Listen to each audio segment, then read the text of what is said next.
C'est exact, 5 nouveaux cas de contamination au coronavirus ont été confirmés en France hier samedi. C'est la ministre des Solidarités et de la Santé, Agnès Buzyn, qui a fait l'annonce de ce nouveau bilan lors d'une conférence de presse. Parmi ces personnes contaminées, il y a 4 adultes et 1 enfant, et ce sont des personnes de nationalité britannique qui séjournaient en Haute-Savoie dans les Alpes françaises.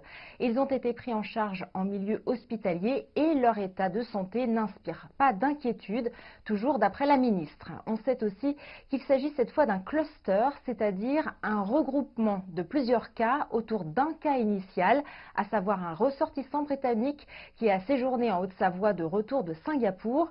Il résidait dans le même chalet avec plusieurs autres personnes et ont été en contact avec leurs compatriotes de retour de Singapour à la fin du mois de janvier. Au total, les 11 membres de ce groupe ont été hospitalisés, a annoncé Agnès Buzyn, et 2 écoles de Haute-Savoie fréquentées par l'enfant de 9 ans contaminé par le coronavirus vont être fermées la semaine prochaine pour des dépistages selon les autorités locales.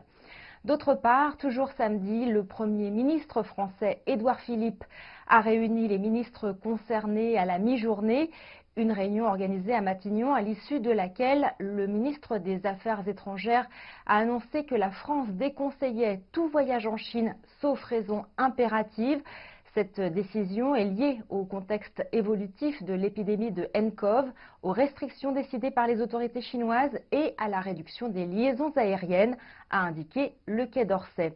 Et puis on a appris que les premiers rapatriés de Wuhan, ceux partis de Chine par le premier avion le 31 janvier et placés en quarantaine dans la région de Marseille, dans le sud de la France, verront leur période de confinement prendre fin comme prévu vendredi dans la matinée.